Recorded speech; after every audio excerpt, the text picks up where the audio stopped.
Thank you, Heavenly Father, for this precious time that we are going to have with you. And yesterday was a great day.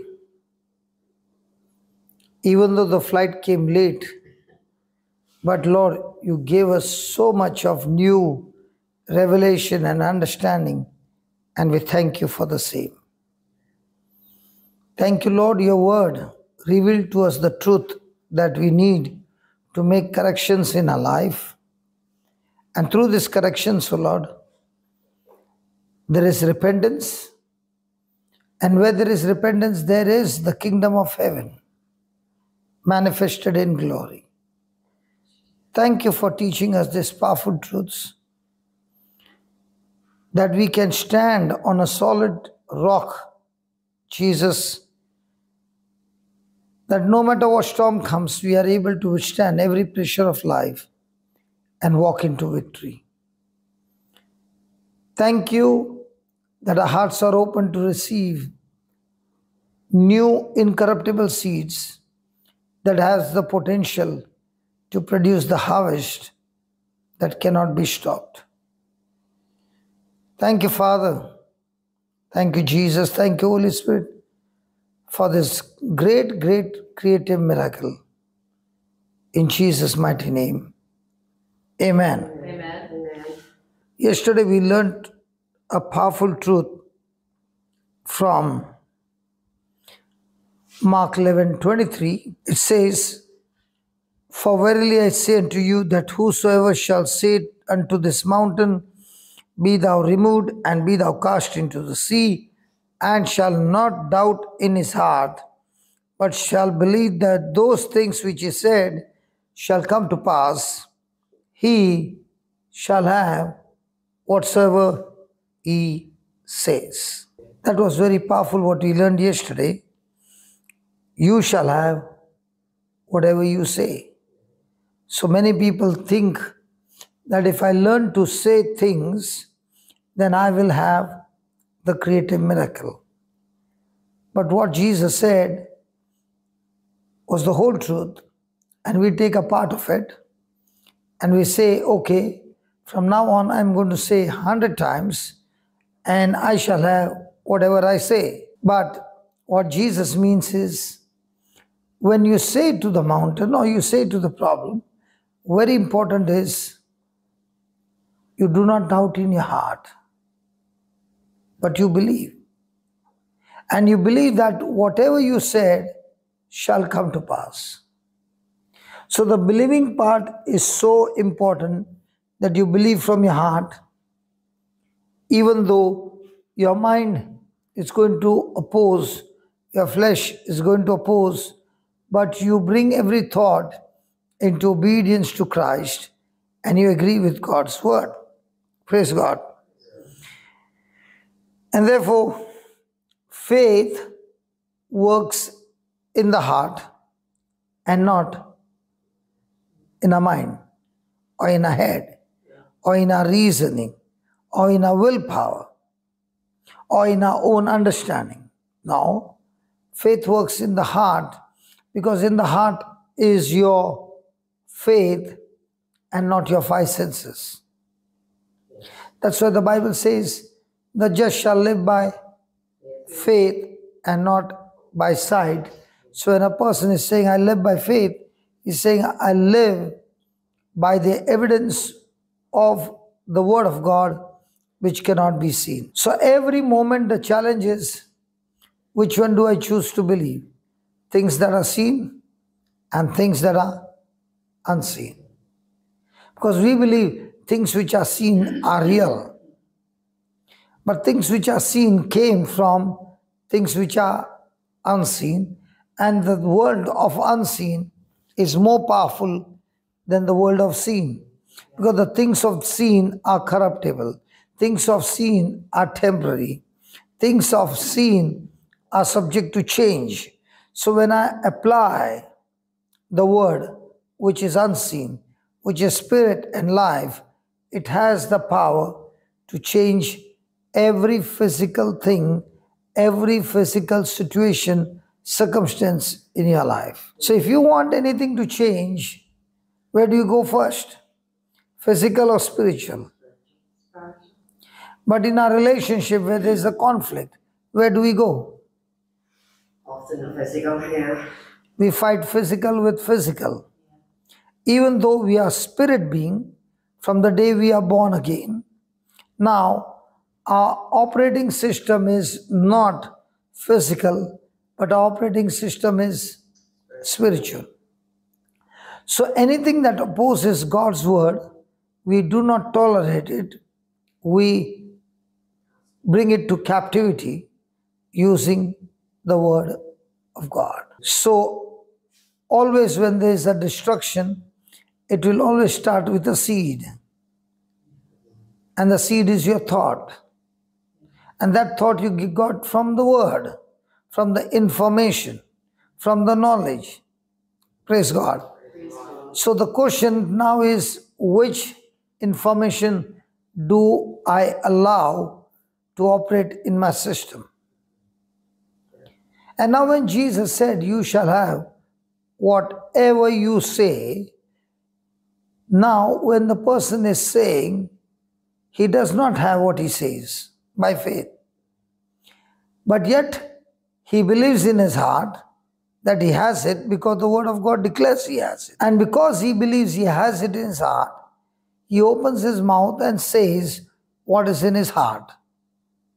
And the moment he says faith out of his heart, now, even though it is not yet manifested in the physical, but it is existing in the spiritual, and your word of faith will bring it from invisible to visible.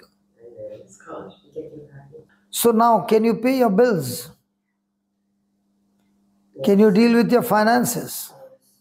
Can you deal with relationship? Can you deal with marriage? Can you deal with children? Can you deal with depression? Can you deal with everything? Praise God. Hallelujah. So if you see Hebrews 11 verse 3, let's start with 2. Let's start with 1. Now faith is the substance. It is a spiritual substance, unseen. It is a spiritual thing. So faith is the substance of things hoped for, the evidence of things not seen. So every time a person wants to operate by faith, there has to be no physical evidence. The only evidence you have is the word, which is spiritual, which is unseen. So faith operates in the unseen, senses operate in the seen. So faith supplies the substance to hope. Hope is also unseen. But very important is this hope which is unseen must be according to the promise. So if my hope or my expectation or my desire is not according to the word, then it is no longer faith that will bring forth the manifestation, because now you are in the flesh and not in the spirit, because anything that is not in agreement to God's word is in the flesh. Now let us take of things not seen. Two people speaking of things not seen, one bringing a great future, glorious future, and the other person bringing tremendous disaster. So we find that the 12 spies were sent to go and spy the land flowing with milk and honey. They stayed for 40 days. They had some experience. They brought the sample of the fruits to show the people of Israel. And looking at the fruit, especially a bunch of grapes that we hold in 2 fingers, that bunch of grapes they had to tie on a pole, and 2 people had to carry it on their shoulder. So when the people of Israel saw that, they were so thrilled, because this is truly evidence of things seen that this land is surely flowing with milk and honey. Now came the reporting time. They all saw the same thing, but they all looked at it in a different way. 10 saw it that these giants are so huge and they look so strong and their cities are so strong, the walls are so strong, no way we can take over this land. Caleb and Joshua saw the same thing but through the lens of God.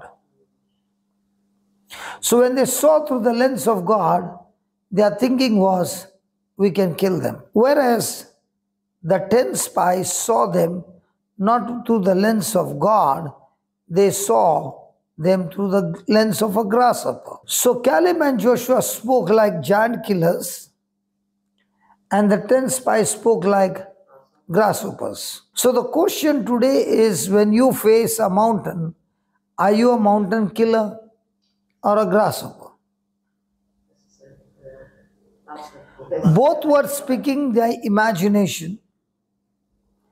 The 10 were speaking things unseen, but their thinking was not what God said.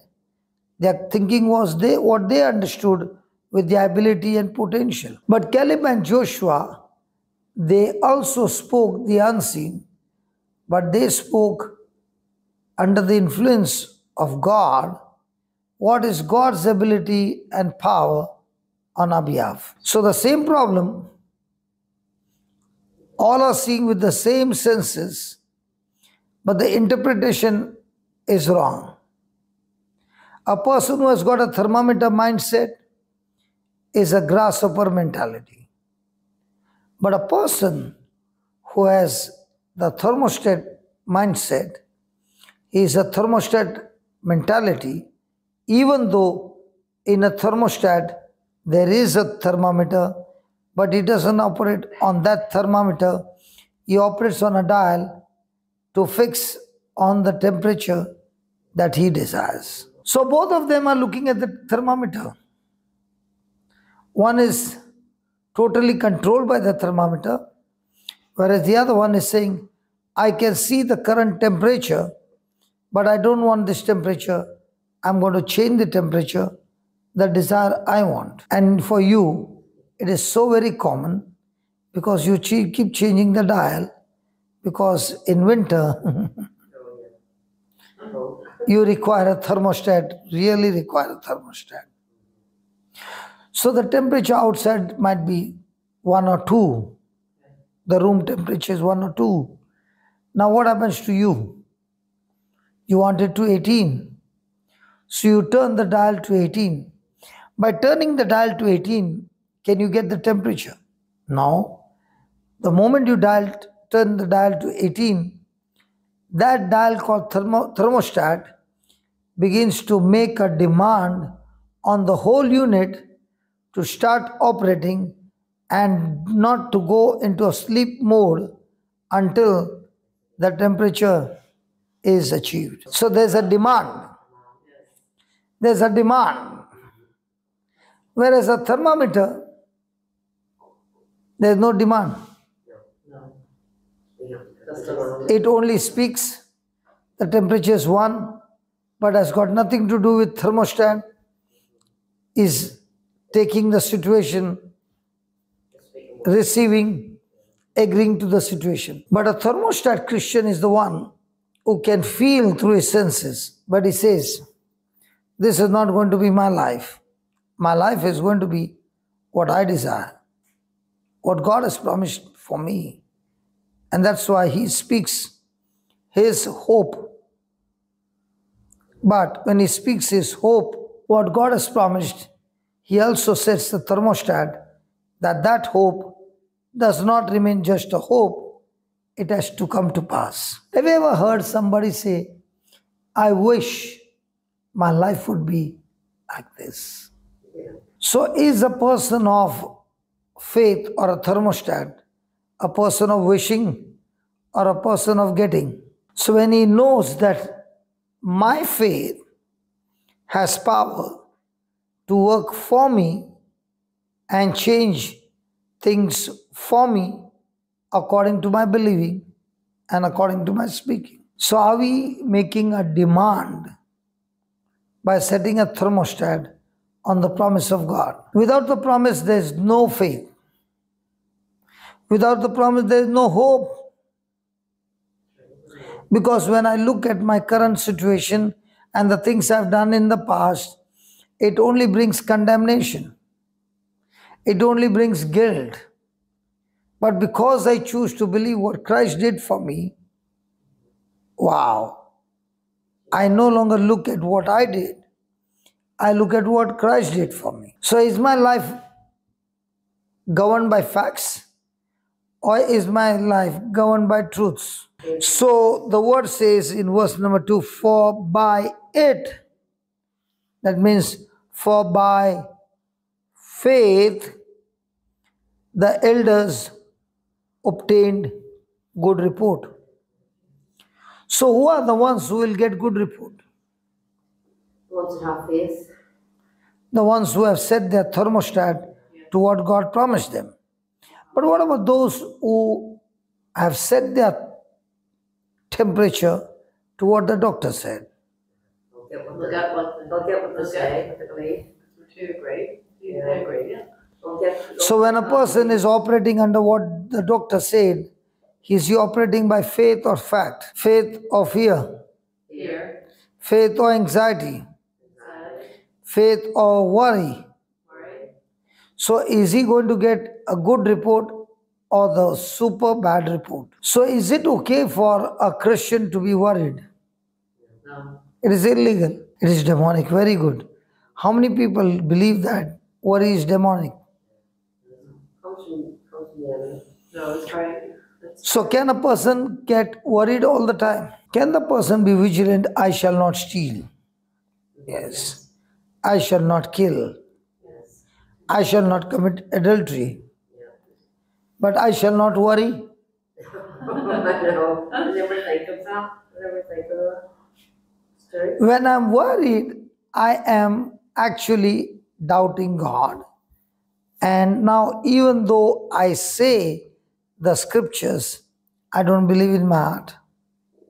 You worry. That's why you worry. And if you truly believe in your heart, then you're confident in what you speak. So the elders obtained a good report. So when you're operating by faith, there will always be good report. When you're operating by thermometer, like the 10 spies, there will always be evil report. Yes. So who decides good report, evil report? We do. We do. Yeah. But all this time, where are you looking for? All this time, who is going to bring the goodness of God? God himself or your faith? So your future is in whose hand? Ours. You go and ask anybody. Your future is in whose hand? God's hand. That's right. They do. That's not right. That's right. God has given And that's what we have been taught, and that's what we have been drilled, and therefore we say, I am not responsible. God is the one who did not bless me. Look at the verse 3. Through faith, we understand that the worlds were framed by the word of God, so that things which are seen were not made of things which do appear. So if I have to ask you, what is the mountain made of? Oh, an ordinary mountain, yes, of rocks and soil. Rocks and soil. Now tell me, are you speaking faith or are you speaking like a thermometer? Thermometer? Speaking of, you say. Yes. You just read, by faith we understand that the worlds were framed by the word of God. So the world or the mountain is made of what? The word of God. The word of God. Oh yeah. Oh yeah. Praise the Lord. And what did you answer? What we saw. Physical. Good grasshopper. So you gave me a list of physical substance or the root substance that created the world. So if you go into the world and tell a person who is a scientist, I found the truth. The mountain raw material is the word of God. Yes. You'll say you can leave from here. Right. I can't. He never said you understand by your senses. He said you understand by faith.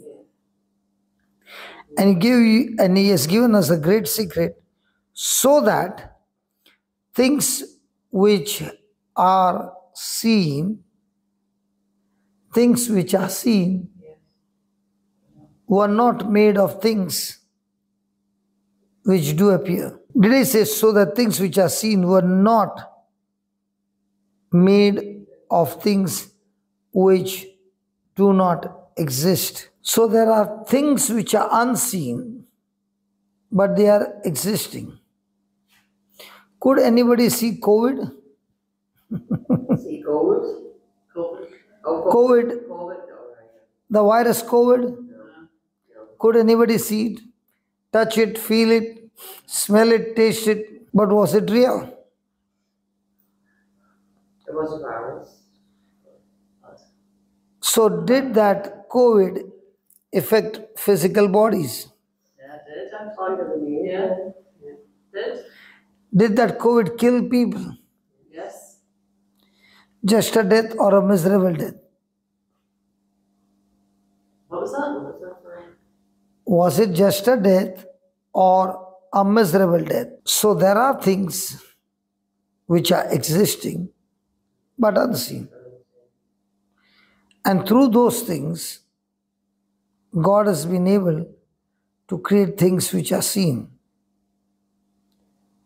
And the things that God used to create physical things is the word which nobody can see but only hear. Can you see my word or can you hear my word? Hear it. Hear it. Hear it. So is the word real? Yes. But can it be seen? No. No. Spiritual. Can it be heard? Yes.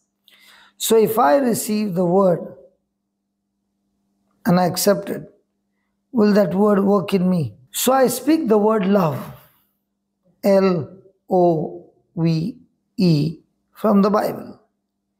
And I speak the word love, Love, in a dirty novel. Is the spelling the same? Is the word that you hear the same? Yes. But is the power the same? One is the power called love, which is agape love. Yes. Another one also has got the spelling the same, word the same, hearing is the same, but the root of that word love is lust. So is the power going to be the same? No. The power will be exactly opposite to each other. One is demonic, satanic, and the other one is godly. So I must understand the spelling of the word will be the same. Everything is the same. But what is the source of that word? From where did it come from? If it came from the Bible, praise God. The result will be godly. Same word, not coming from the Bible, but coming from a dirty magazine. It will have an effect on you that it can move a person into lust. So if you want to have a good report, if you want to understand things beyond the seen, then the only thing that can help you is faith. Faith can make you understand things that are not seen and take you so deep that you are completely in another world of spirit. So the spirit world is infinity. It has no limit. It has no boundaries. But the spirit world is extremely dangerous because in the spirit world, many things are traveling at high speed, many different powers at high speed, and most of all, these powers are extremely evil. There is only one track which is extremely holy, is the spirit understanding through the Bible or through the Word of God. So many people open their mind to meditate on without the word. So, is it possible that they can download many such spirits operating in the spiritual realm? So, can that person get into captivity because he's asking for that spirit to come in? Yes. So, for Holy Spirit to come into me, do I need to open my mouth and believe and speak what Christ did for me? Yes. So, when I believe what Christ has done for me, now the spirit who has got connected to me, is he the Holy Spirit or the evil spirit? So, will the Holy Spirit now, having settled inside of me, is he the one who will now work inside of me and deliver me from all ungodly spirits, ungodly ways, ungodly actions, ungodly desires? So, in Matthew 12:35, Good man out of the good treasure of his heart brings forth good things, and an evil man out of the evil treasure brings forth evil things. a good man out of the good treasure of his heart brings forth good things. So, who is in charge of bringing the good things? So, a person comes for a meeting, listens to a testimony of supernatural manifestation. Is that person happy about it? Yes. Is he excited to go and imitate the same thing? Yes. Now he's imitating what he heard from the testimony. But does that mean because you heard the testimony, your heart condition is right? So just because you heard the testimony, does that mean when you operate based on the testimony, things will go right? No, but some people believe that, but it's not right. So he needs the promises of God to build his faith Yes, you need to. and begins to believe what God has promised him. Oh, yes. Yes. So when people come for service, how many people get excited when the word is preached, and how many people get excited when the healing session starts? For the I healing. know. And That the was word my is experience. Sorry. It's the healing service the more looking forward for. So how many people attend the healing service and how many people attend the Bible study? So when you experience the truth, now you are running after miracles or you are running after the truth? Truth. Why not after the miracles? Because the miracles. Miracles will follow you when you have You the have, when you truth. have the So when you study the truth and live the truth, now do I need the person to pray for me to get a miracle, or I can create a miracle of my own? That's why it says, a good man out of the treasure of his heart, out of the good treasure of his heart. So what that good treasure? The good God word. So through God's word, is he able to bring forth the treasure of heaven into his life? So you can open the slide, develop faith. The problem is that some people have high expectations based on what happened when someone else was operating in faith. Now, without faith in the heart, which comes from the promises of God, the person is no longer a thermostat, but the person is a thermometer trying to get the result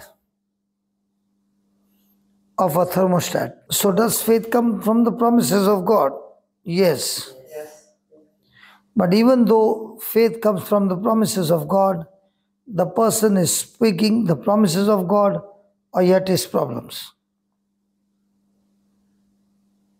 Sorry, speaking the promises of God or His promise or his problems. Yes. A lot of it. The promise should be. So what about the people who are in pre-groups, charismatic? do they speak the promise or the problem? Oftentimes it's Must be the promise. So just because you call yourself, I'm a charismatic, does that mean you are charismatic? No. But they can actually speak the promise and then go outside and have a different conversation. Do you know what I mean? Be negative. Okay. So if you're speaking, yeah. So is it possible that a person went to church, a charismatic, and he came to know a family has got problem? Can he start praying for him? Yes. Yes. Now when he's praying, is he praying the prayer of faith or the prayer of facts? If he's praying, right? He's praying the prayer. The prayer. He's not going to get it. You know, if he wants results, he has to pray the prayer of faith. But he ends up what? Usually praying the prayer. No, begging God, please God. So will it cause freedom or death? That is why many people make a mistake and a blunder of asking every person in town, pray for me. When you said pray for me, you are saying, whatever you pray, I'm ready to agree with you. Something else that people to pray for you. So can you see how dangerous it is? Absolutely. Yes. You got to be sure whom you are asking to pray for, because you are saying, I'm ready to agree every word that you speak. Okay, let's study about praying. Okay. There's a man named Job. He's a righteous man. And he has got 10 children, and they are extremely sinful. They practice extreme sinful life. Job can see the action, and he knows that this kind of action will lead them into eternal damnation. And therefore, Job starts praying for them. But in one single day, a news comes that all his 10 children died. Now, what must be happening to Job? He's devastated. Who killed his children? He cried because he was afraid of his children. He saw his children's lives weren't right. He was praying for them. And that's what he prayed for Kathy. And he prayed to God For them. For And they all them. died. Yeah. He asked God to forgive them and Praise God. So how did his children die? Was he offering sacrifice? Was he a righteous man?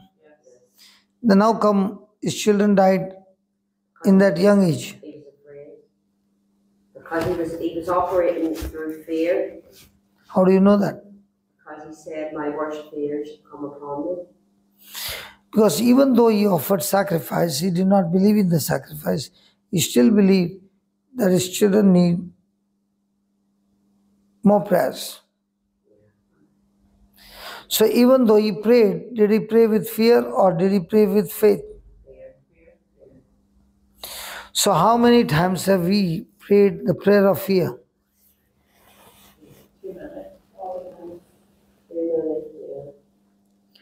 So is it dangerous to pray the prayer of fear?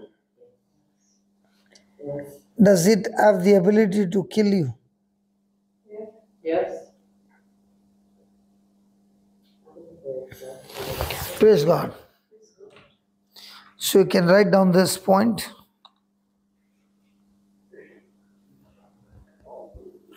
The problem is that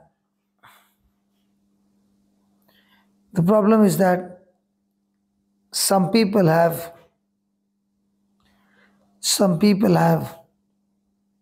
high expectation based on what has happened.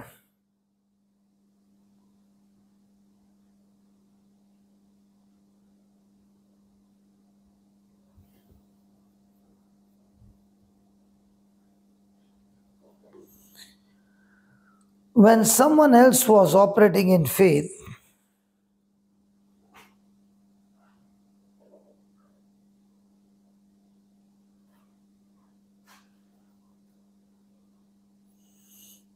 Without faith in the heart,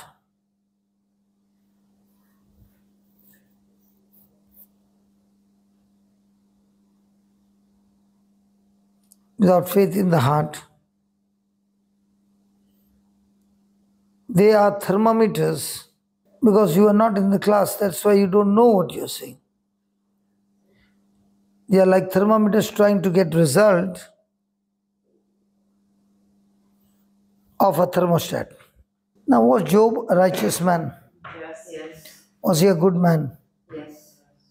But in an area where it comes to his own children, was he a man of faith in that area? No. Was he a man of tremendous fear? Yes. So when he began to speak fear over his whole people, his own family, did he get result or did he get fear? So who actually killed Job? Job's children, sorry, his own self. So did Satan kill his children? God killed his children? Or Job's own understanding and doubt and fear killed his children? So he would have Was it allowed Job? Yes, yes. So he would have allowed the enemy to come in through the fear. If he had operated in faith, Satan couldn't have touched his children then. No, Satan can't kill anybody that's walking in faith then.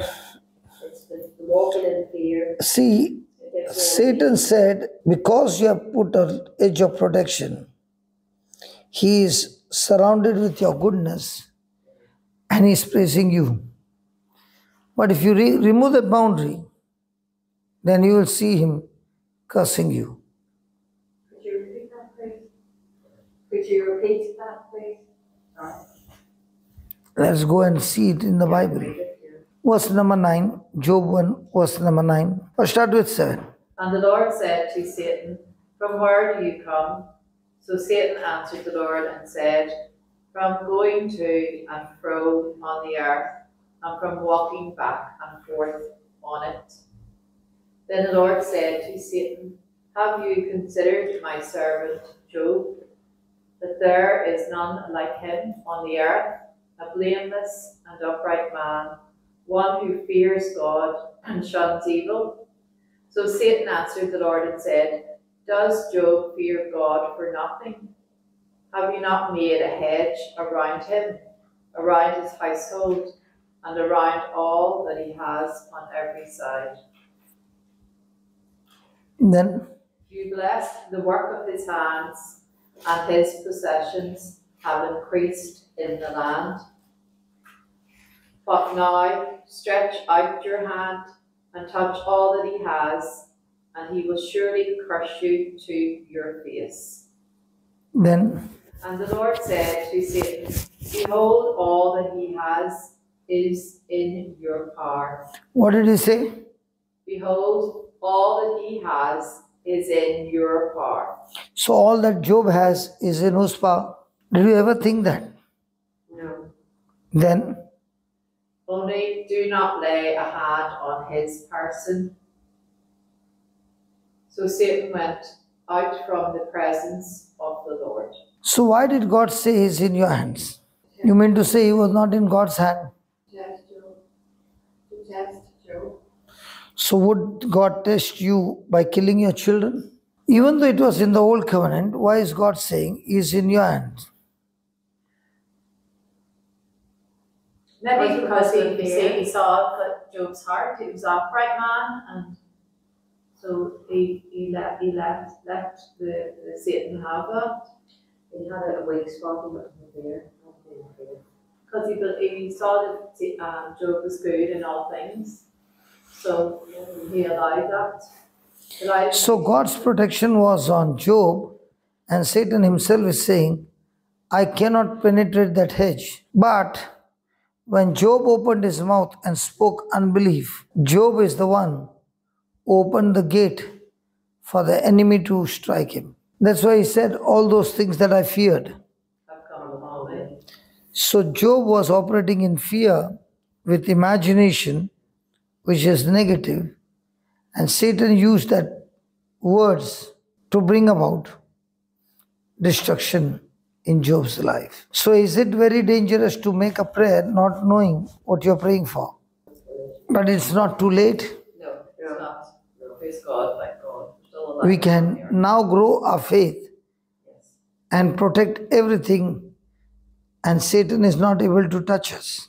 So are we the people who guard our heart? Important to guard your heart. Yeah. Or are we the people who want to please the guests that have come to my house? Do I want to guard my heart, or do I want to entertain the people who have come to my house? See, the situation is Job's children are extreme in sin, which you can't even imagine. And the father is a man of God who wants to protect his children, and therefore he's praying and offering sacrifice every day. So even though he offered the sacrifice, even though he prayed, but ultimately what is running in Job's mind? And because he has that kind of unbelief,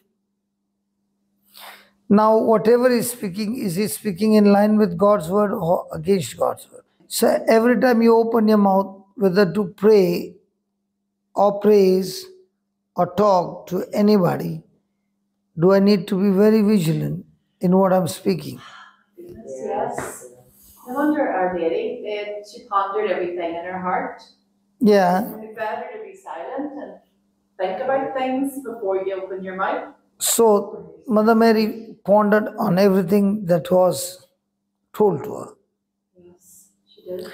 But what was told to her, wasn't it looking like a lie? Possible, yeah, it's an impossibility. No, I'm not talking that. What was prophesied, didn't it look like a lie? She was told by the angel Gabriel that your son shall sit on the throne of David and his kingdom shall not end. Right. He has come to bring peace. The shepherds came and said, "Glory to God in the highest and peace to mankind on earth." So these prophecies spoke in favor, but what was happening in reality is, was Jesus bringing peace, or the people were putting him into pieces? Yes. Yeah. Was he going to be the king with a crown of gold and diamonds, or is he going to be the king not sitting on the throne but lying on the cross with crown of thorns? So even though it was so contradicting, did Mother Mary open a mouth and said, "You said his kingdom shall not end"? So how come she can see a son being crucified on the cross and he dies? She believes. So what about the prophecy? That's why. Then that's why Elizabeth said, "Blessed is she who believed the promises made to her by the Lord." Absolutely, but I'm talking about the later stage. Did he die? Yes. He is supposed to be the king. He is supposed to be seated on the throne. Where is he? On the cross. Had to take So what must be happening to Mother Mary when she can see with the eyes and hear that your son is dead? She had to take it on faith then, that even though her eyes, even though what she was seeing was totally not in line, in the natural, that God was working that out and that the promises, whatever she. Then how come she was quiet? Prophecies were given. So why was she quiet? Did she know all this? No. She knew that a son is going to sit on the throne of David. She didn't know how God was going to do it, but she knew He would do it. She had a solid faith. She never doubted from it, but even though she could see her son, and she was absolutely, I'm sure, distraught as she would, but she still believed in her heart. But what gave her that faith? Promise. The word. Gave her the faith. How do you feel when God said, "Your son is the Son of God, he will sit on the throne of David, he will reign forever, and his kingdom shall not come to an end"? And now, right before our eyes, everything looks like the game is over. But she still chose to believe. She did. So why was she so sure about the believing, even though she can see her son is dead? Because she believed what the Lord had said would come to pass. It's coming to pass, the son is dead. She, Simeon said, Yes. the prophet Simeon. You know why was she so sure? Because when God said, you will conceive without a sperm, she believed.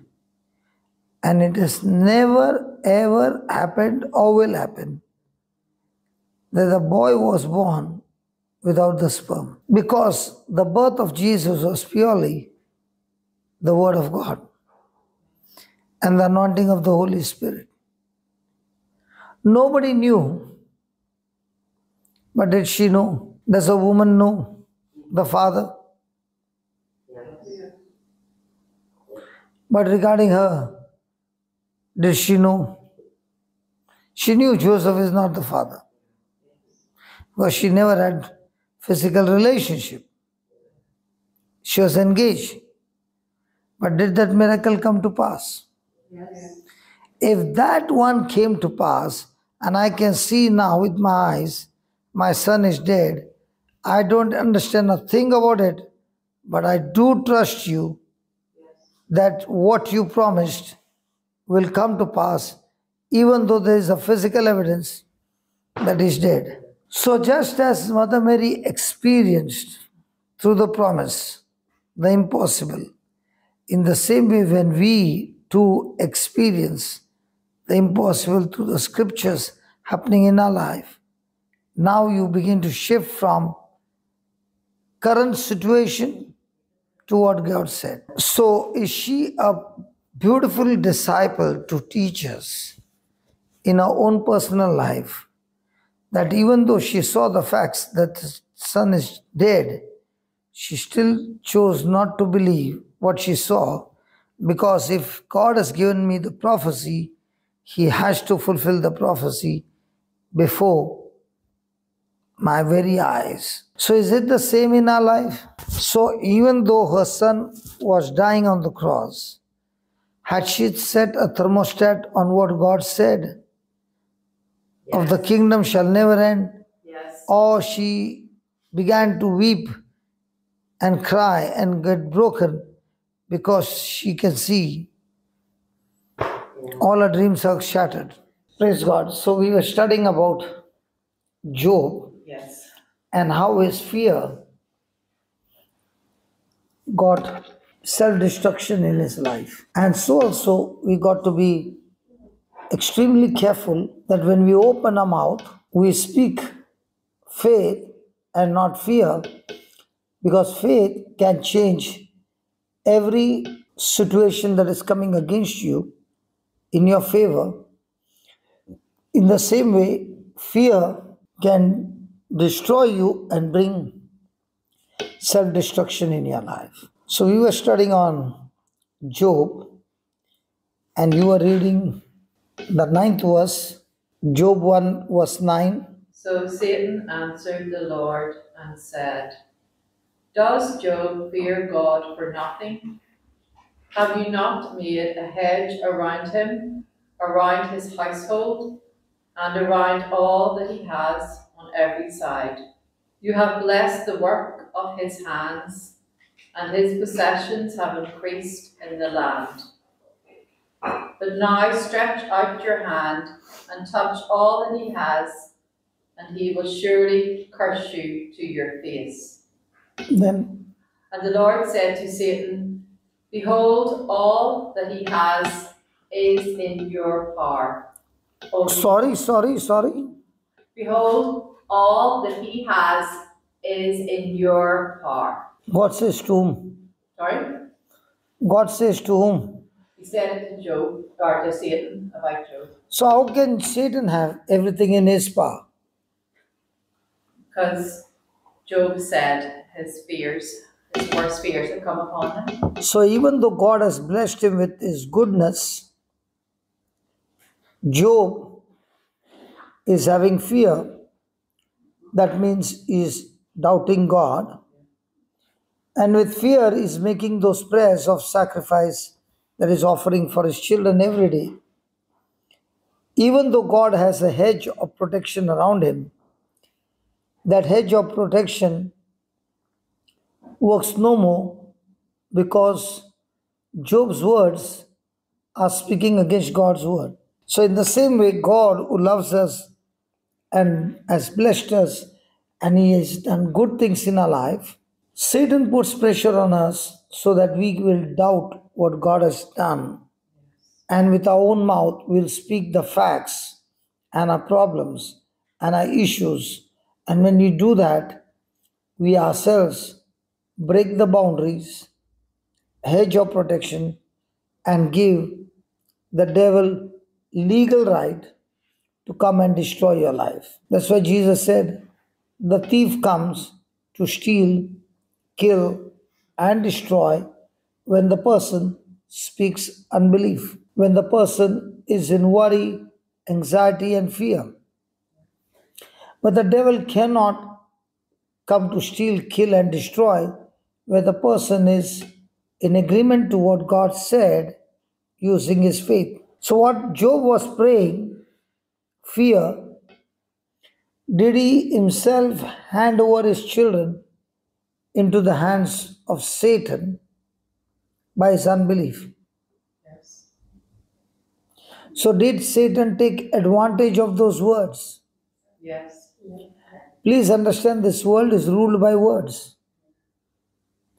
The greatest powerful thing in the universe is words. So, when you open your mouth and you're speaking words, remember you are speaking words that have power to create good things, and the very words that you spoke can also bring self destruction in your life. So it is by the word you decide which direction you want to go. So, do we speak words of faith the whole day or the words of facts the whole day? So, are you calling things which are not there into manifestation according to facts, according to truth? Let me give you an example. Jairus said to Jesus, please come home, lay your hands on my daughter. She is at the point of death. Yes. Jesus is going to his house. There comes the woman with the issue of blood. Jesus speaks to her, and as she's sharing her testimony, the news comes from Jairus' house, your daughter is dead. So when the words are spoken to Jairus, Jesus opens his mouth and tells Jairus, Jairus, do not fear, only keep believing. Why is Jesus saying that? Because Jairus is the one who activated the faith for his daughter. And Jesus has come so close to his house that this miracle is about to take birth. And there comes the bad news, the evil news.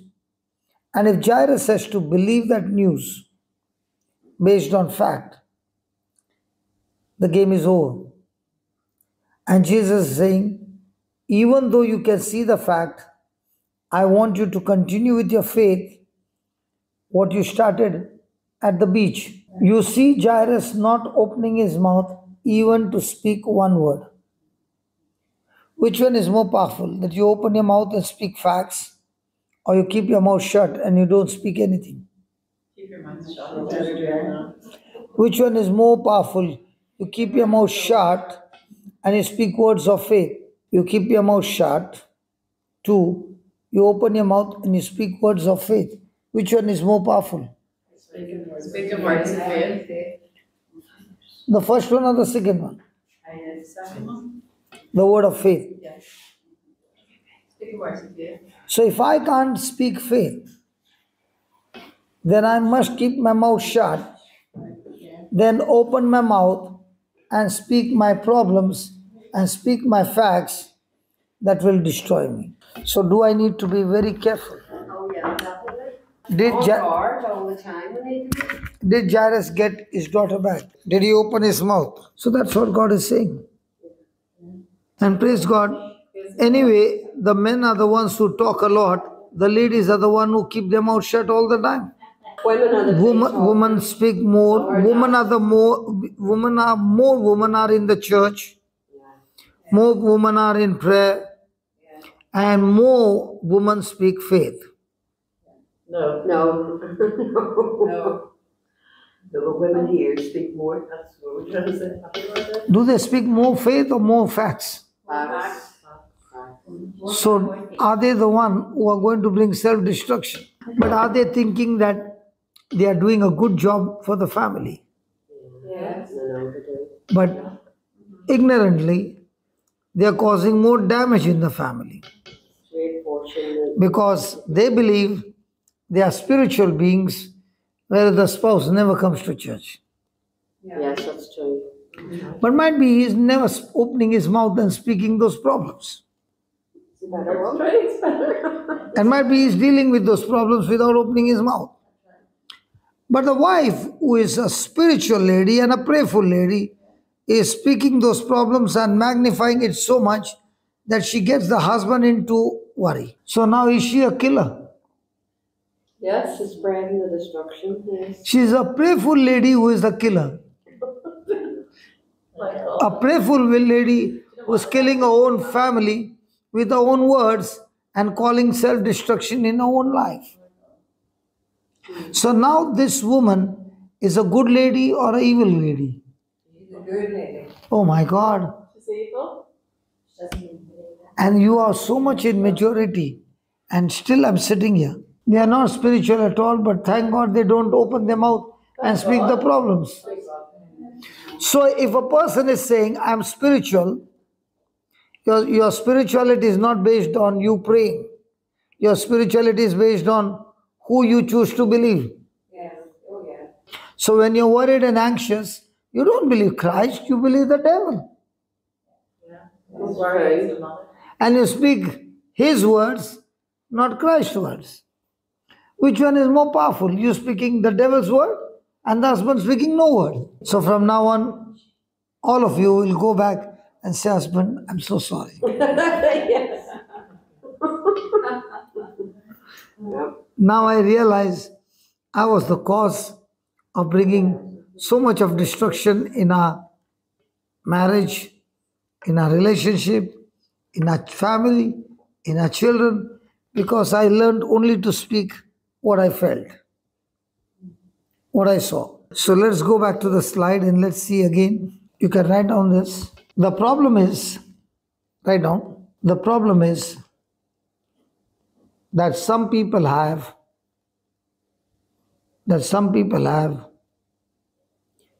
high expectations based on what happened,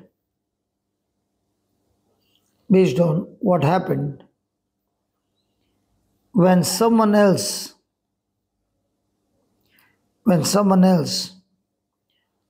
was operating in faith.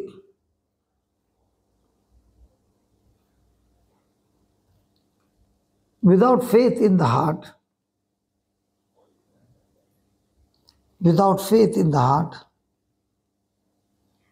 which comes from the promises of God,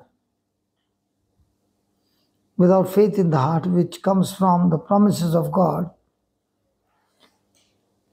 they are thermometers. They are thermometers trying to get the results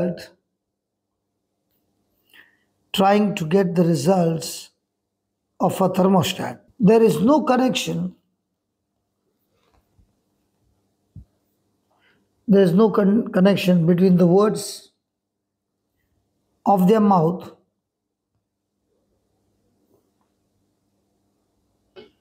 and their heart.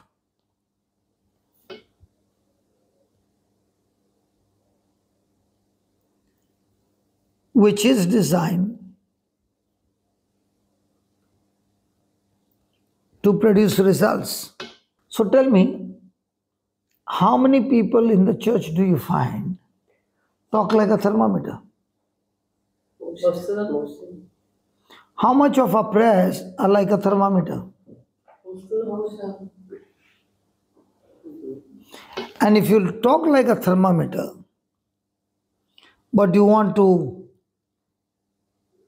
get results what God has promised you, it is impossible. Because when you talk like a thermometer, you are going against God's word. So the challenge is not what you're going to bring out from your heart. The challenge is how much are you ready to change your thinking from a thermometer to a thermostat. In a thermostat also there is a thermometer. But a person who is operating as a thermostat, he looks at the thermometer, understands the current temperature, but he is not focused on the current temperature. He goes to the dial which has the changeover that he can put the desired temperature, what he desires. And the moment he does that, the thermostat begins to activate the whole system and keeps it active until the room temperature comes to the desired temperature. Just like I turn the dial to the desired temperature, I turn the dial of my heart to the promise of God, and I continue to speak the promise of God out of my mouth and not my problem. Every day facts are changing. Every day new facts are coming against you. But what am I going to do? Continue with my facts or continue to follow the system that God wants me to have? So most of the time, what do we cherish and treasure in our heart? What Christ has done or what somebody has done against you? Which one do you choose to remember more? The latter. The latter.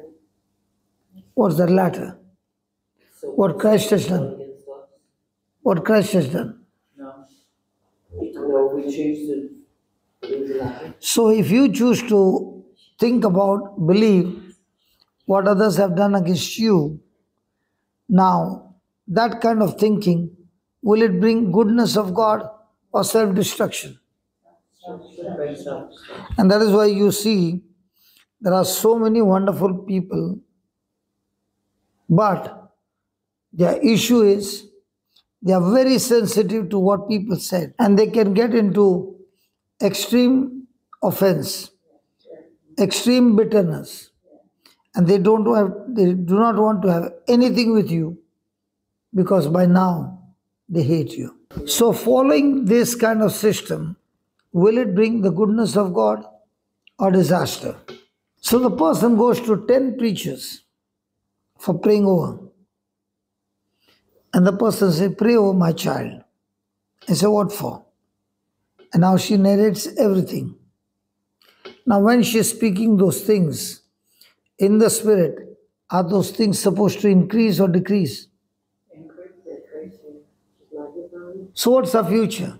Very simple. My future is what I choose to believe. My future is what I practice. My future is what I magnify. My future is what I choose to remember. My future is what I speak. So let's take an example. Many a times we want to hear testimonies more than the word of God. And the reason I want to hear testimony is if I understand that he did it, I also can do it and I can get the same result because I'm imitating what somebody did. Let me give an example. It so happened in Melbourne when during COVID time, there was this young lady who came and said she's living in a garage, no house to stay, that's why they are living in a garage, paying the rent, and the person doesn't have money. So please pray for me that God will give me some resources. So I asked her, how much money you got? She said 20 pounds. So I said, do you believe Luke 6:38? And I read it for her. And she said, yes, I do believe. I said, if you do believe, then are you willing to give that money to the poor? So she said, hold on, it's now 10 o'clock at night and you are telling me to give away the money. What will I feed my baby tomorrow morning? So I said, do you believe in God? So I asked her, are you willing to give that 20 pounds now at night? She said, what about the milk of my baby? I said, if you believe, God will provide the milk. She said, I choose to believe. And she and her husband in the chilly night went on the street, bought some food stuff of 20 pounds and shared it with others. And a journey began. Every week she'll come and say, this is what God did this week. And this is what God did this week. And God got me out of the garage. Now I'm living in an apartment. Now, as she began to speak about the progress, many heard her. And they also came to a conclusion, I also need to go and help the poor and I'll be well taken care of. So she helped the poor. In no time, there was multiplication. So those who heard her said, even I will do the same. And they went around doing the same. But there was no house. How come the word worked for her and the word doesn't work for me? It's the heart. It's the heart. She gave in the beginning because the Bible says so. But now she gave away things because she now loves God. Now just because somebody experienced somebody else's testimony, does that mean by when that person will do the same, the result will be the same? No. The result will depend on your heart condition. What do you think? I think it's, Jesus, the words actually went from your mind to your heart. Well, didn't Jesus say, if you love me, you'll do what I command? So it's the motive of the heart. So what about our heart? Is it all right? Our hearts? Mm. There's areas. We need to work on. Yeah. So can you be vigilant? Can you put it into practice? Yes. Will that heart pay your bills? Yes. Will that heart heal your marriage? Yes. Heal your relationship? Set you free from oppression and depression? So has God authorized you to do that? Sorry. We're made in His image and likeness. We are made in His image and likeness. But what is our desire? In image and likeness or my own desire? What happened? God's desires have to become our desires. But do they become? No, Not just. Because our prayer is all about my desire. Yes. And His prayers are all about His desire. Praise God. Write down. Someone who hears a testimony saying, I gave my old car to a missionary and someone gave me a new car. Now someone else got excited and said to himself, do people do that? Absolutely. After hearing the testimony that somebody goes and says, if that is what somebody did in the kingdom, I will also give my car to another man of God or a missionary, and I'm thoroughly blessed. So is my spiritual life based on my action or my heart condition? So throughout the day, we are focused on our heart condition or our own self-effort action. Let's say you achieved a very, very big achievement, but you did it with your self-effort. In the eyes of God, are you qualified? So in the new covenant, in the kingdom of God? Does self-effort have any place? So is God interested in Christ in you, helping you to do things, or you're doing solo? So how many times in a day do we call out to Christ to help you achieve things? If you are asking Christ to help you non-stop every day, your life will be extremely supernatural, because when you operate on that realm, it will always be manifested with supernatural things. So God wants us to be self-dependent or God-dependent.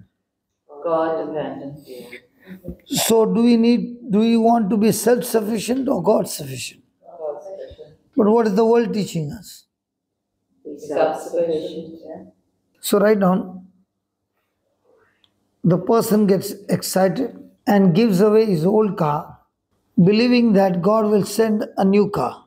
And if the action is not based on love, but is based on experience of others, then probably they are going to work for several months. They work for Several months. several months. So many people are motivated.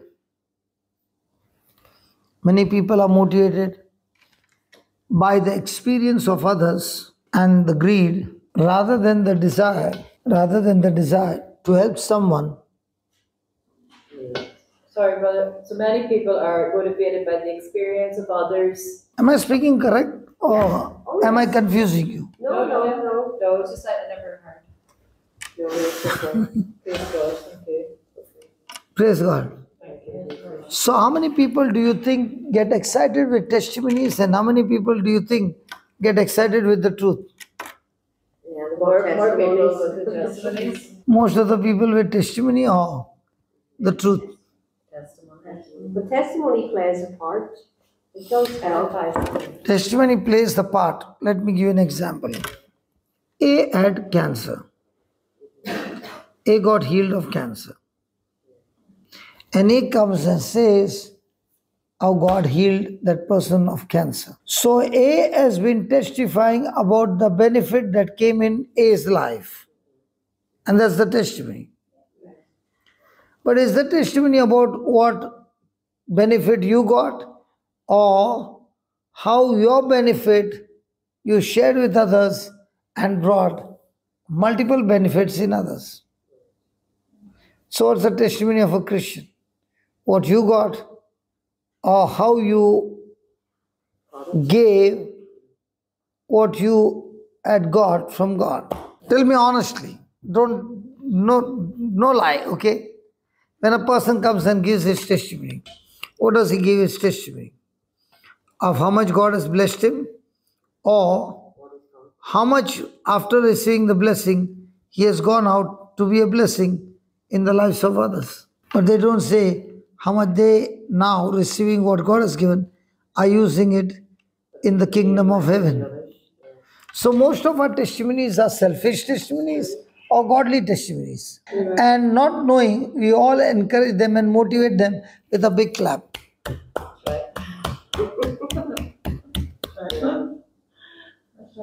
For example, God did great things in my life. But if I have to only come and say what God has done in my life, and then I go and live my life selfishly, has that testimony done any good to me? No. It has only magnified me to live more selfish life. But when you share how your life was and how God changed your life, and now through God, what is God doing in other people's life using your life? Wow, that is testimony. The early church, they believed in Christ so much that they brought their resources and gave it to the disciples to use it in the kingdom. And whatever the disciples received, they distribute among the poor. So were the disciples thinking about their own palace? No. What about today? God give me this, God give me this car, God give me this. Hello, what about today? Very different today, isn't it? Hello, what's your testimony now? The disciple is saying, God blessed me with this and this and this and this. I was a poor man and God gave me all these resources. Praise God. And the focus Did God give you those resources for you or to be used in the kingdom? Yeah. So is that testimony of God's goodness or is it the testimony of how selfish you have been with the resources what God gave you?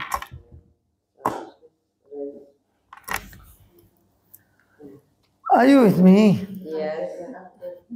We have to be a blessing to others. Yeah, we have to be a blessing to others. If that is what we would have been, this world would have been so different. Is somebody having a severe pain in the neck? There is. You got Spine, the feet. So, anybody else? Nothing in the neck? Sure.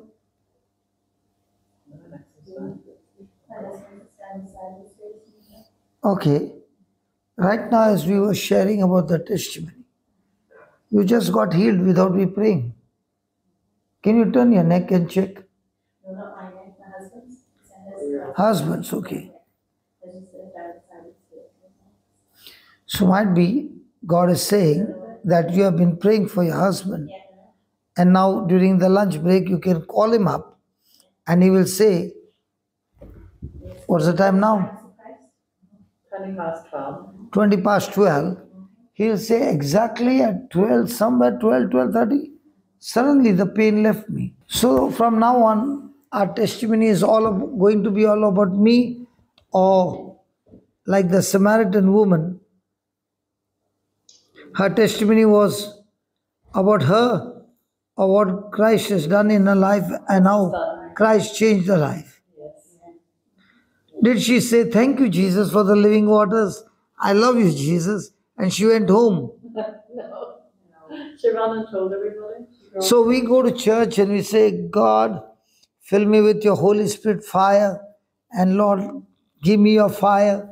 Give me your fire. And then God gives you the fire. Now what do you do with that fire? Keep it burning. Take it home and keep the fire burning at home. Yeah, you were saying something. I heard a testimony a few months ago by a lady was in the middle of an operation, but anyway, she was cured from stage 4 cancer, and she was telling how she prayed, and then they showed a video overhead of the priest and the team praying with her in their healing prayer sessions. And I was inspired by the testimony that she was healed through her prayer and faith in Jesus' healing. Not that she was going on, I don't know whether she's going on to do that for others or not. I thought she did it for me by telling me what happened. It boosted your faith. Yeah. Yeah. You know, of course. God could do it for her. That's Brother Johnson. Yeah, but I thought you meant that it is not enough for her to say that, to share that testimony. She must go and do something.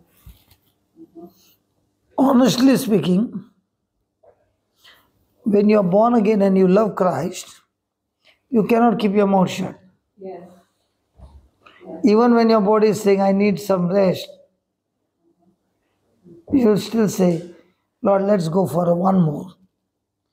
And let's go for one more. Till your body is saying enough and you follow. It's all about how you can be a blessing to others. That's the mark of a Christian. Yes. If you have burnt out, if you burn out, You burn out. you're not a blessing. If you're exhausted, If you're exhausted. So who recharges you? Holy Spirit. Christ. Jesus, the Word. You know what, really? I'll tell you. Even if my body is tired and I'm going and I'm ministering to somebody with all the tiredness, and you see that God is creating a beautiful miracle, my tiredness is gone. God, it recharges it. Okay, tell me one thing. Was Jesus tired at the well? Yes. Was he thirsty? Yes. When he met that woman, and that woman got changed, and the disciples went and brought food for him, because that's what he said, please bring food, I'm hungry. Now, was he interested in the food? No, he says, I have food you don't know about. That's right. He got filled. A person who is in Christ gets overfilled when he sees others getting blessed. And a person who is carnal gets overfilled when he gets blessed. So if you see the calendar, I left in the month of March without a single holiday, and I'll go right up to December without a holiday. Because I get charged when I see even 2 or 1 getting blessed. Now, you asked me, you look tired. I was working the whole night. A lot of things that I have to do. So, I will not, you go and sleep on the bed, right? I don't sleep on the bed. I keep working till I fall out and I sleep. Yesterday you were there. I had a mobile in my hand and you saw me go to sleep. Right? Yes. How long did I sleep? 5 minutes. And after that, how much did I get charged? Right away. You're awake. What I slept at your place for 5 minutes kept me charged till late night. And then I was preaching in Canada. So my tiredness is when I'm not doing work. Because when you are imparting what God has given you, that grace starts multiplying in your system. You are more healthy than a person who is resting on the bed. See, if you take my medical records, everything, all parameters are okay. For the number of hours that I use in the kingdom, science will say you should be knocked off. For example, yesterday I was preaching for, I think yesterday I preached for 9 hours. After that, Canada. So a person is speaking 9 hours, okay? What will be happening to his vocal cords? Strange, very strange.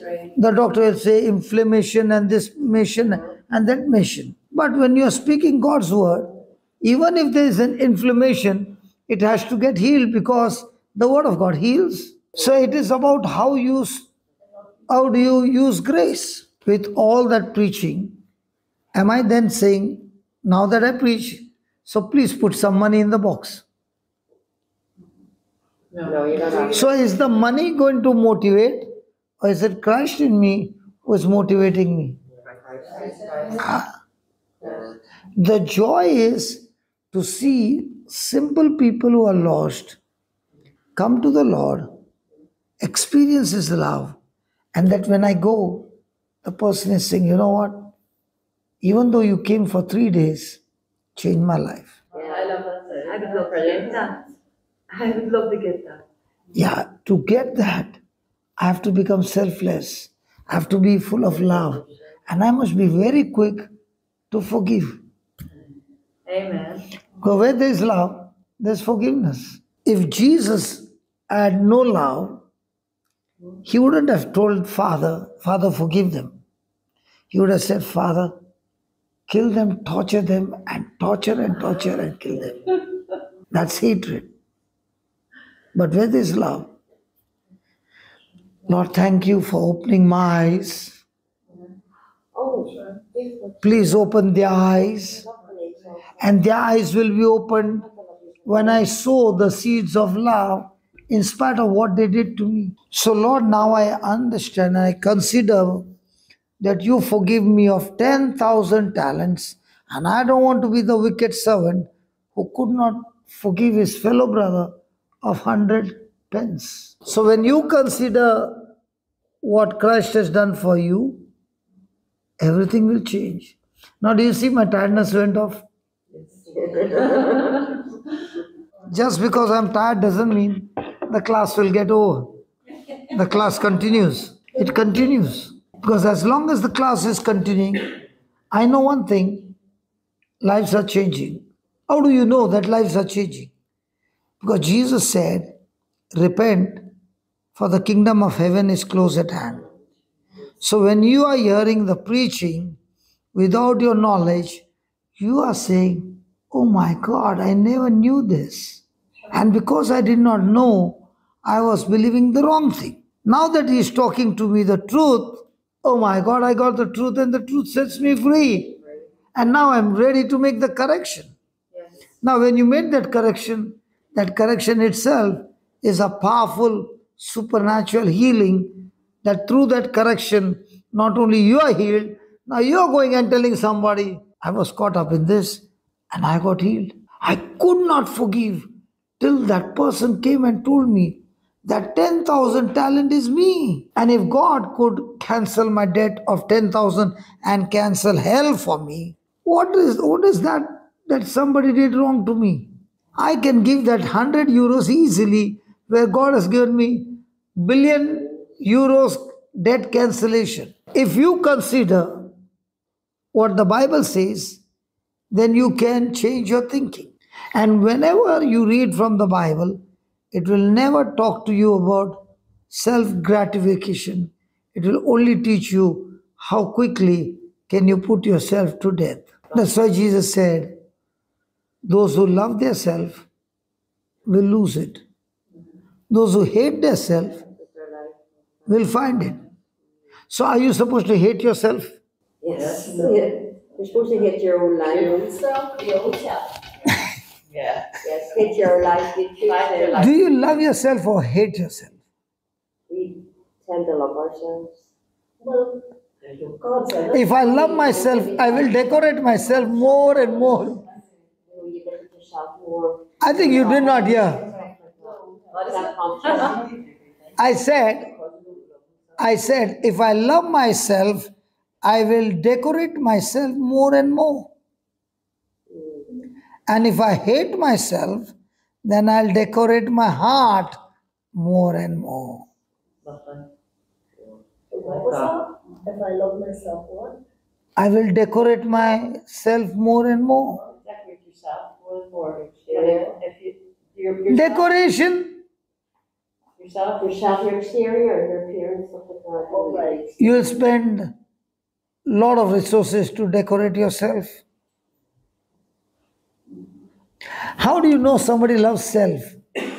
When the selfies are too much, the person loves self more. Right. That's right. And such people to go into depression doesn't take much time. If two people put a comment, how come you got those dark circles under your eyes? That's enough. The person is in depression.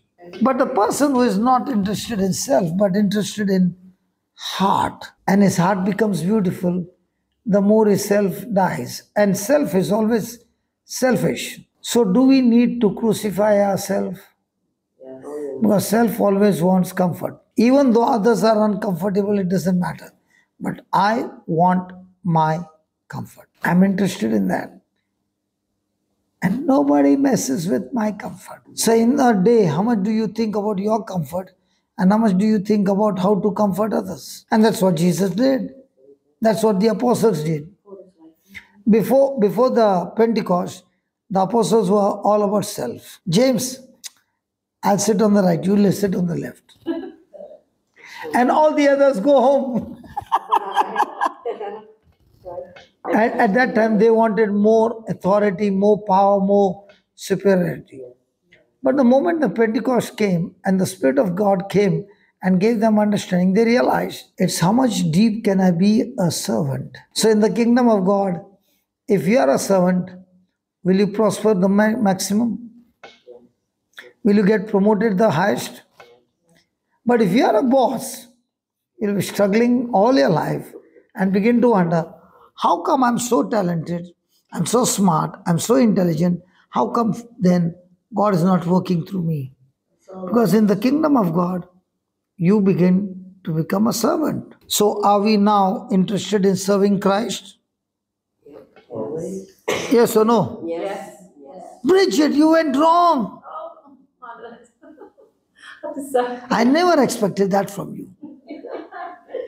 Did Jesus say, I've come to serve or to be served? To be Serve. served. So how can you serve Christ? To serve him and others? Did Jesus say, I've come to serve or to be served? Said he come to serve. Are you perfect that you can serve a perfect Christ? So do you need his service or he needs your service? And he has. So he is the King of Kings, the Lord of Lords, and he comes as a servant inside of us and is still today serving us. And it looks like you're serving him. Oh. Yes. Now, what is happening? Now, what is happening? The preaching going on. You mean to say I can learn what I'm preaching by heart and come and talk for 6 hours and 8 hours? No. He in me is talking to me. What should I talk to you? So who is serving whom? He is serving me. Yes. So when you go to serve others, is he saying you are going to serve others? No. No. You give your body to me and I in you will be serving others. And when he serves others and you're moved by the Spirit of God, the person says, you know what? I was going through this and I did not know what to do till you came and spoke exactly to my problem and I felt the power of God touch me. How did you know? I don't know. But he knows, and I give my body to him and says, use it the way you want. Now was I tired? So what happened to my tiredness now? Hard thoughts. Isn't the kingdom of God so different? Yes. Very much. And isn't he all the time giving you surprises? Yes. All the time. And when the person comes and says, you know, the doctor said last stage of cancer. Doesn't matter, let me say a small prayer for you. And he said a prayer and he went home. And then the person comes after 3 days and says, do you remember about the tumor? When I went to the doctor examined and said, where did you go for a treatment? I said, I did not go anywhere. Why? There's no trace of tumor inside. What? Bridget, now I can see all your teeth. Why are you blushing so much? Because you're saying, such things have happened in my life. So are we going to serve God or God is going to serve us? Serve. God's going to serve us. So are we going to serve others? God's going to serve others through us. Through us. So just as God the Father was serving Jesus on earth as man, Yes. in the same way, God is serving us through Christ Jesus. I always say every day, God, may your goodness come through me, or to me and through me today in Jesus' name.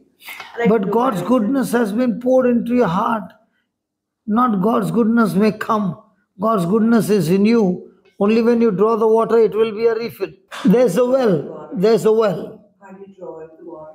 There's a well. I'll show you. There's a well. If you don't pump the water out, will the springs open up? The what? The springs.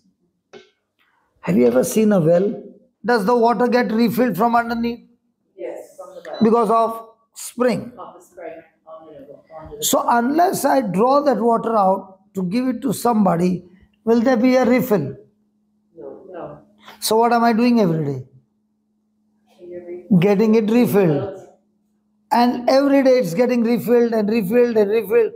More springs are opening up.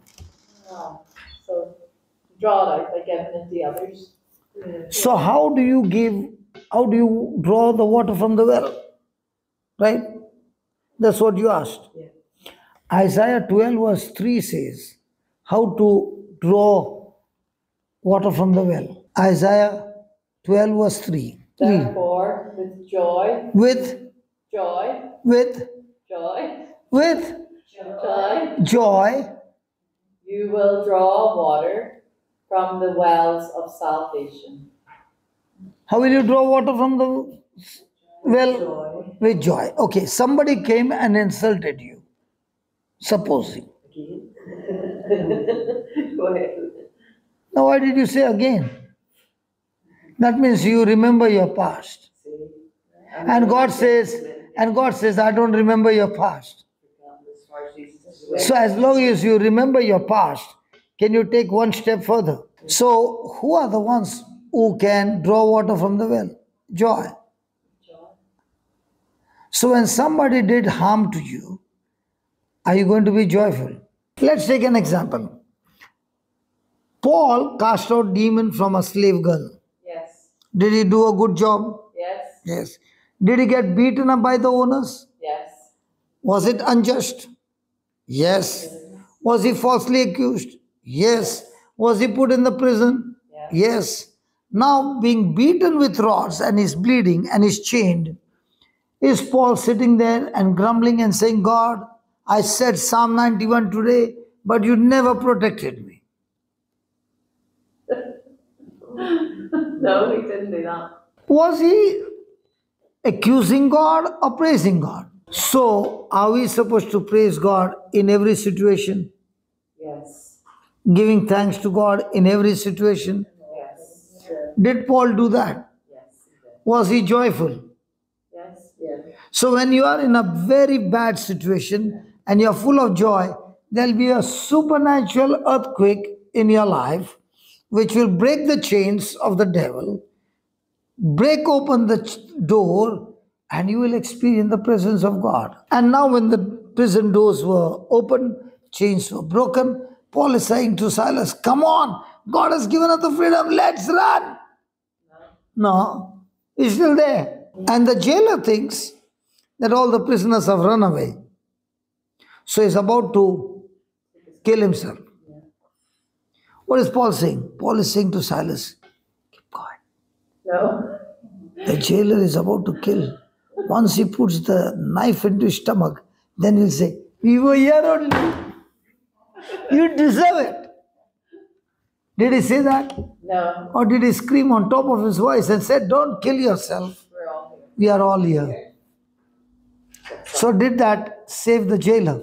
Now when the jailer saw that in spite of all this bad treatment, how come these two are so joyful? How come these two are praising God? How come the chains broke? How come the doors flung open? How come there's an earthquake and there's no damage of life or property? This has to be the hand of his God. So now he's asking Paul, what should I do? I want your God to save my life. And Paul said it's so simple. You believe in the Lord Jesus, what he did for you on the cross, you and your household shall be saved. So did Paul become an instrument to save jailer and his family. Yes. But in the midst of good situation or extreme bad situation. So the bad situation ruled over Paul, or the joy of the Lord ruled over that situation. Joy of the Lord. So being joyful is a decision or it just happens? Decision. I could have been bitter, but because I did what God said and I became. So just because somebody did some harm to you, you can recollect it and think about it all your life and live a life of bitter, which is poisonous. But if you let go of them and you're joyful and you're saying, God, I don't want to remember it. I know you're not remembering. I also don't want to remember it. Come on, let's dance, Jesus. Now, when you do that, you're filled with joy. And that joy is what is going to get you into the supernatural. That's what you did. Unless you do it, you'll not experience it. And that's the truth. So write down, someone hears a testimony.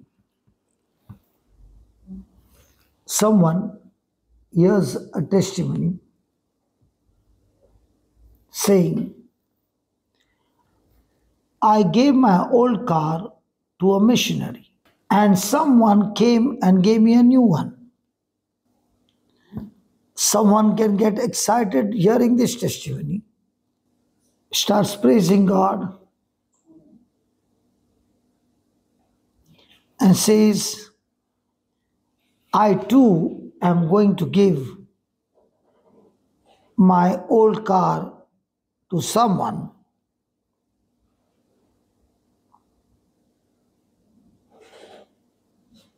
so that I too can get a new car. And if they do that, based on the experience of others, they will find themselves walking for many months, not realizing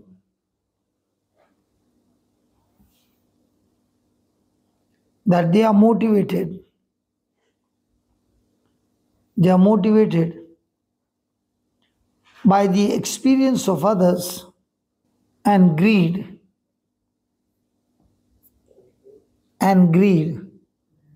rather than the desire to help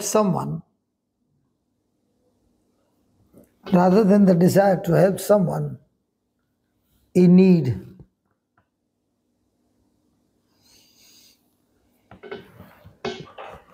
Bible faith is based on God's word. Can this happen? Yes. How many people get excited hearing testimonies? Yeah. And how many people get excited hearing the teachings? I love the teachers. Which one do you enjoy more? The testimonies? Now the teachings. Now I love the I am now. But in the past I would have been the testimony. In the past, you were interested in testimonies. Yes. Why are people more interested in testimonies? Because they want to hear other people's story. But see, Yes. for me, Brother Johnson, it helps me realize there's a place, it helps me to realize there's a place that I can attain to, I can have a goal. I know that I have to believe the Lord myself. But I think it's only through the word, with It's the through preach the word. that you get, But I know then that, because we're weak sometimes and we need encouragement. Yes. So, who is your best encouragement? Holy Spirit. Through His Word. Yeah. But it also helps. I believe that the Lord does send people to give testimony as an encouragement. Yeah. If the motivation is right, as you say. But the testimony is usually that we see on yourself. They overcame by the blood of the Lamb. Okay, you listen to the testimonies. Okay, let's say you listen to the testimonies and the person shared the testimonies but did not share the scriptures, what made the testimony. Yes. Most of the time people speak about, most of the time the testimony is about the glory to the devil. No, you did not hear what I said. Most of the time the testimonies are glory to the devil. In what way? What way? What way? I like it. You would ask me. Okay. The person shared for 30 minutes. Out of the 30 minutes, he shared 25 minutes of how bad his situation was. So he gave glory to whom? The devil. And the last 5 minutes, he said, God healed me. Right. So God gets 5 minutes and the devil gets 25. And more detail is given of how miserable your life was, but not more detail was given about how the word of God changed your life. I know what you mean. Yes. Testimonies. Yes. Testimonies that we listen to. Or on your channel, JCILM. Yes. So they get the scriptures. Exactly, they give the scriptures from how See, God has. See, if you look at the channel of healing or anything, Yeah. there won't be anything without first preaching the word. And the testimony also will be on the word, so that now that testimony is motivating you, but it is also telling you how to go about using the word. The how to of it. Yes. There's one testimony of Angeline. She had this infirmity that she could not control stools, and she would not even have sensation. And she's a school teacher. Imagine what would, and she would pass stools, say, 8 to 10 times a day. So you can imagine, and she was going through for 4 years. Okay, so you can imagine what is the condition. And she got healed by cursing the fig tree. Okay, so the first thing she did was take the medicine and throw it into the bin. And when I heard the testimony, I said, Angeline, that's a dangerous testimony. So many people will die. She said, why are you saying that? If somebody says she trusted God so much that she threw the medicine into the bin, and because she threw the medicine in the bin, she got healed.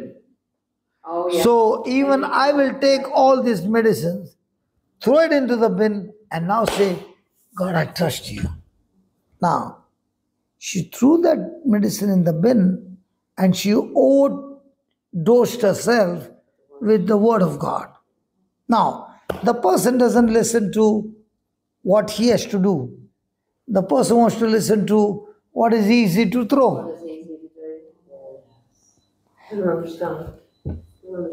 He's talking about if a person. Which one is more easy? To throw the medicine into the bin? 1, 2. Throw the medicine into the bin and overdose yourself with the word that is your medicine. The word of God is medicine. I have done this one through the medicine bin and believing in the word of God. Overdose. So the person is laboring to use the word of God as his medicine. Yeah. So when she is using the word of God as a medicine, the bleeding is increasing while passing stools. And on the 10th day, after throwing the medicine, it was so much that she had never seen in her lifetime.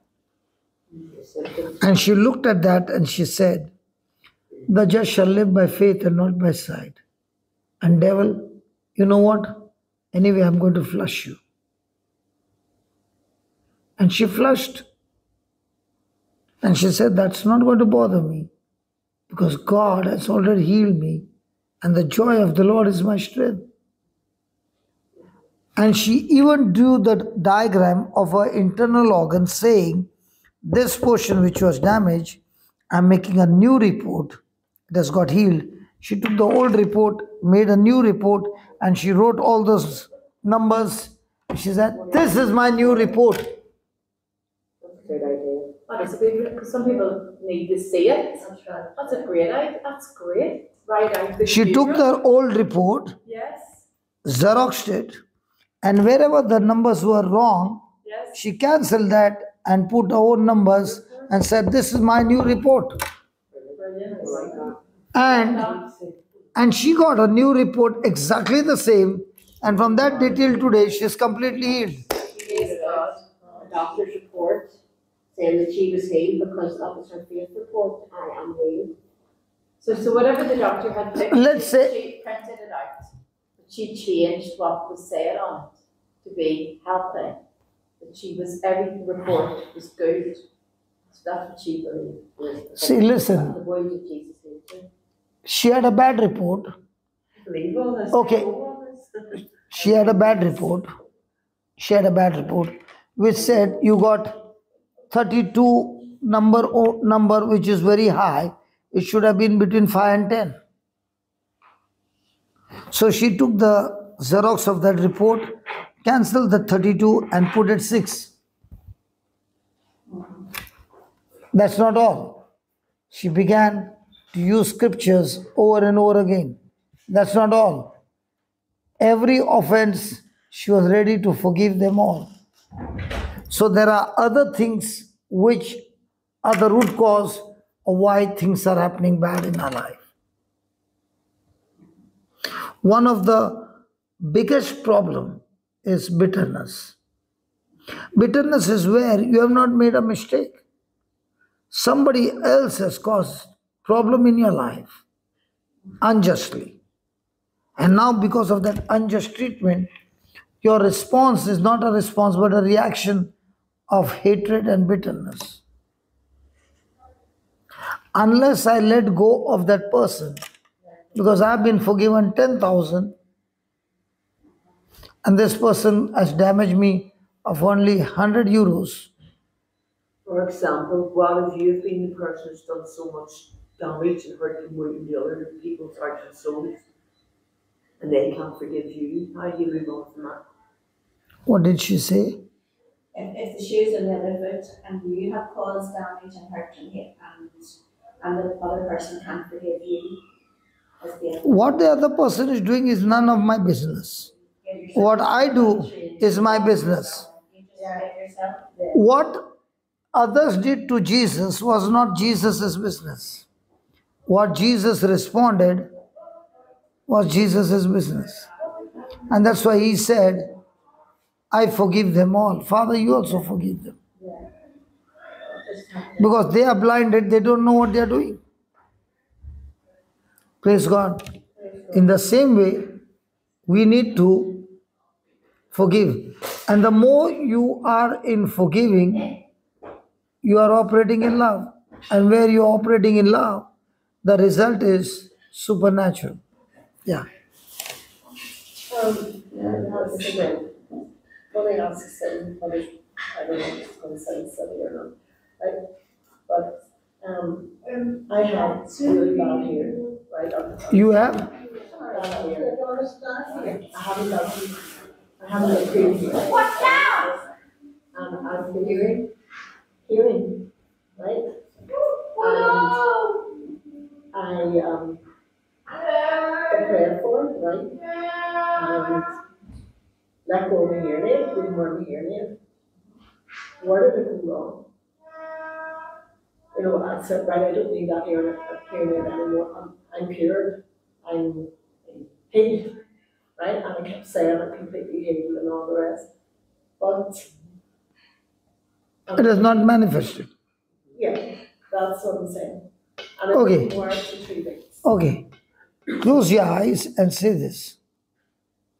Lord Jesus, Lord Jesus, just the way you have forgiven me, just the way forgiven, you have forgiven you me, have forgiven me me of 10,000 talents 10,000 times with the same forgiveness with the same forgiveness that I have received. that I received. I choose to forgive, I will choose to forgive. not I will. I choose to forgive I choose to forgive everyone everyone who has hurt me who has hurt me unconditionally. unconditionally. Unconditionally. I thank you, Jesus, I thank you, Jesus, as I have forgiven. as I have forgiven. I too receive forgiveness, I will too receive forgiveness. not I will. I too Oh, I too receive forgiveness. In the name of Jesus, in the name of Jesus. every record against me, Every record against me, record of this, every quarter of what? every record against me, just tell her, Every record against me is nailed on the cross, is nailed on the cross. and my hearing, And my hearing hearing, oh, my hearing is healed. is healed.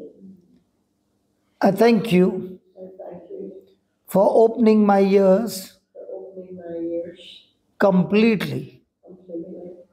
In Jesus' name, In Jesus' name. now Now I receive, I will see. not I will, I receive See my miracle, my miracle, and I can hear and I can hear. clearly. I can hear. I can hear. I can hear clear. Thank you, Jesus. Thank you, Jesus. Praise you, Jesus. Praise you, Jesus. Hallelujah, Jesus. Hallelujah, Jesus. I am set free. I am set free. I am set free.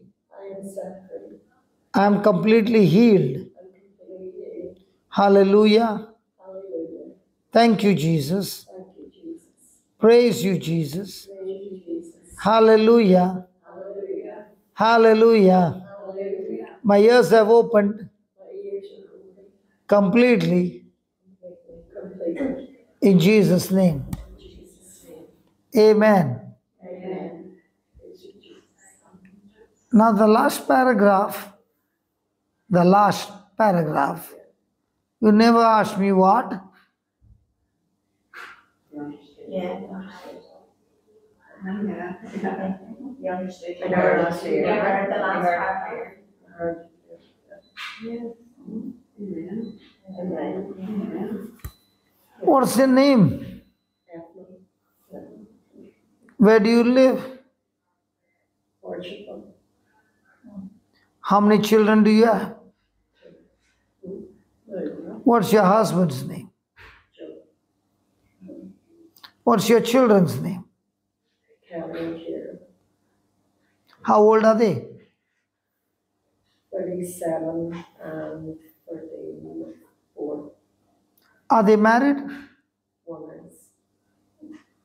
What is her husband's name? Michael. Now you never asked. I know. There you go. Praise God. Praise God. Praise God. Praise God. Now, how did you receive that forgiveness? When you chose to forgive everybody. I didn't know how to forgive anybody. When you say that's where I was.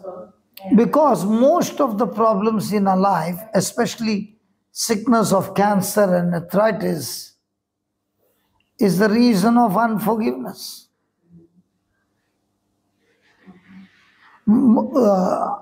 Most of the people who are having extreme pain throughout the day in the body, the moment they make a choice to forgive and let go of everybody, they are completely set free. Brother, I've done that. I'm actually at a very crucial, a health crucial point at the moment. I'm in a hospital and getting all sorts of intense tests done and whatever. I was up pacing the floors all night, arthritic pains throughout the whole body. I know you did the diagnosis the last time you were here, but all my blood results are coming back. This is wrong, that's something abnormal, blah, blah, blah. It's not looking good. But I'm praying and I'm reading the Bible and speaking out God's word. Words are container, you taught us that. Speaking out the word of God, the truth of God, I am healed. I'm claiming the precious blood of Jesus, doing it all. But there's so much unforgiveness in my family, like throughout our bloodline. My sister has pancreatic cancer. My eldest brother has leukemia. I have another brother went blind in his 40s, right?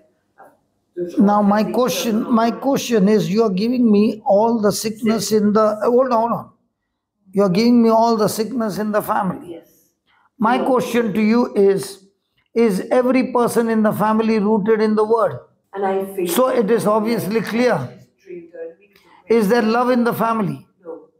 Then obviously the devil is going to torture everyone. He has legal right to torture each and everybody. Praise God. So how do I break that curse? You start first with love and love and love and love and love and love. No matter who says what, I only operate in love. And when you do that, the first thing that will happen is you will be released from all the prison. I'm awaiting release then. Sorry? I'm awaiting a release date then. What is she saying? I love Waiting for the release. She's waiting to be released. She's waiting to be released. She is waiting to be released, Yeah. She has been released. or because she is walking in love and forgiveness, she has been released. So does she need to wait, or does she need to enforce? Now a mind is full. Listen, hold on. against Your mind is full of how many oppositions you have. my heart is full of love that I want to. See, now did Jesus, listen. When Jesus went to Gethsemane and he went to the crucifixion, did he go there on purpose? Yes, So did he know that he would be tortured? yes, But did he still go? Did he go there because of love? yes. In the same way, the person who is in God kind of love will never speak about who is coming against him. He will only speak about how much God has given me the opportunity to pour love into them. So, Father in heaven, we thank you for your love, for your forgiving love, and thank you for teaching us to love. And it is love and forgiveness that keeps us connected to you every moment, destroying every work of the devil and helping us to continue to walk the path of victory. Thank you for teaching us to overcome afflictions and in every trial be rooted in the word, and the word taking us on a journey to experience your goodness, so that the goodness that we have experienced, we are able to share the same goodness to others in Jesus' mighty name. Amen and amen and amen.